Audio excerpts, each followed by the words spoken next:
Assalamualaikum warahmatullahi wabarakatuh. Perkenalkan, nama saya Fiska Nafsanul Latifah, NPM 203240009 dari kelompok 5. Perkenalkan, nama saya Widya Ramadhani dengan NPM 20324024 dari C124. Perkenalkan, nama saya Irna Nur Aini, NPM 203240006 dari kelas C124. Perkenalkan, nama saya Dina Rahayu, NPM 203240007 dari kelompok 5 C124. Saya di sini dan rekan-rekan saya akan memaparkan terkait hasil analisis studi kasus pemilihan alternatif proyek investasi.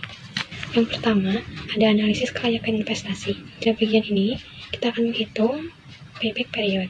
Payback period proyek A yakni 3,07 tahun, proyek B 2,70 tahun, proyek C 3,88 tahun, dan proyek D 2,94 tahun. Namun payback period bukan indikator utama karena tidak memperhitungkan nilai waktu uang.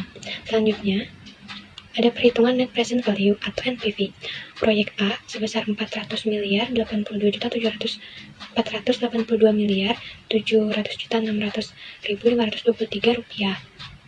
Lalu proyek B 221 miliar 300.005.169 rupiah. Proyek C 324 miliar 400.093.708 rupiah. Dan proyek D negatif 188 miliar 46.647 rupiah. Kesimpulannya yakni proyek A memiliki NPV tertinggi atau paling menguntungkan. Selanjutnya ada perhitungan internal rate of return atau IRR. Proyek A pada 21%, yang mana ini adalah tertinggi dengan MARR atau MAR-nya 12%. Proyek B kurang lebih 17%, proyek C kurang lebih 14%, proyek D kurang lebih 5%. Maka kesimpulannya, proyek A unggul pada NPV tertinggi dan IRR tertinggi. Secara keseluruhan, proyek A sudah menjadi pilihan, yakni proyek yang paling layak dipilih. Selanjutnya, di sini saya akan menjelaskan materi perbandingan proyek. Dalam membandingkan keempat proyek, masing-masing memiliki kelebihan dan indikator tertentu. Proyek B dan D memiliki payback period tercepat, sedangkan proyek C menawarkan NPV terbesar. Namun, proyek A memiliki IRR tertinggi, yaitu sekitar 21%, yang berarti tingkat pengembaliannya paling menguntungkan dibanding proyek lainnya.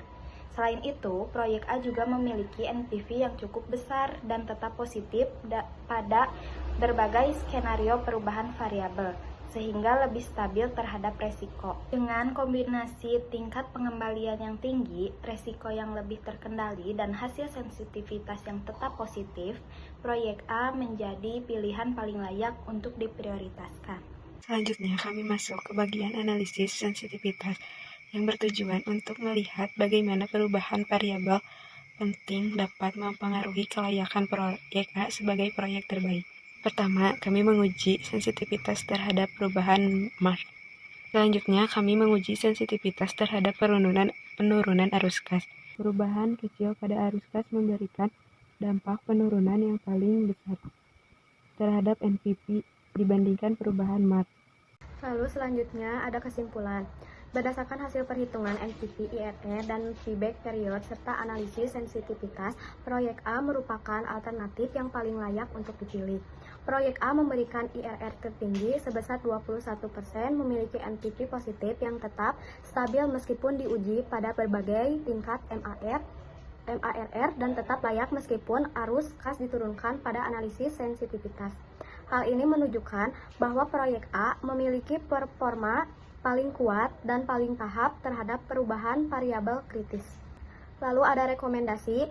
Dengan mempertimbangkan seluruh aspek kelayakan dan sensitivitas, kami merekomendasikan perusahaan untuk memilih proyek A sebagai proyek prioritas untuk meminimalkan risiko. Perusahaan disarankan tetap melakukan validasi arus kas, mengamankan kontrak biaya dan pendapatan, menyediakan dana cadangan, serta melakukan monitoring berkala terhadap perform proyek.